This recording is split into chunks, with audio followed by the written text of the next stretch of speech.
Қайырлы күн, каналыма қош келдіңіз. Бүгін мен сіздерге таразысыз тек қана көз мөлшерімен жасалған өте дәмді пирогтың рецебімен бөлісемін.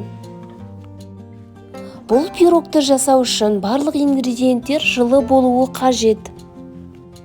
Ең алдымен бөлме температурасында тұрған 3 жұмыртқаны алып құрғақ ыдысқа саламыз.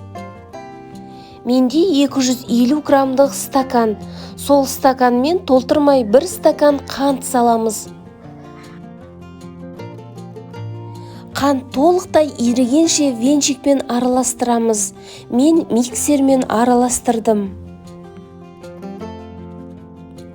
Барлық қант толығымен еріген кезде дәл осы стаканмен 1 стакан айран және де жарты стакан сұйық май қосамыз. Дәл осы стаканмен 2 стакан ұнды алып, илеуіштен өткізіп, оның үстіне 1 шай қасық разрыхлитель қосып, оны да қосып толықтай араластырамыз.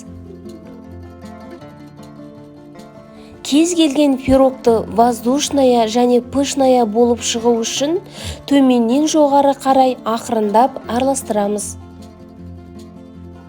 Ұнды толықтай бірден сала салмай, аз-аздан салып араластырып отырсақ, пирогымыз өте жақсы көтеріледі.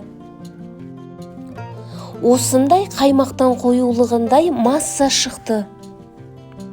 Дөңгелек немесе өзіңізде бар кез келген формаға пергамент қағазын төсеп саламыз.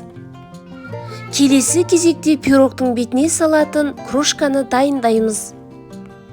3 ас қасық алдын ала илеуіштен өткен ұн және 3 ас қасық қант және де 3 ас қасық сары майды салып біріккенше араластырамыз. Дайын болған крошканы қамырдың бетіне толықтай салып, әдемілеу үшін вафельный крошканы да қостым. Алдын ала қызып тұрған пеште 180 градуста 30-35 минуттай пісіріп алдым.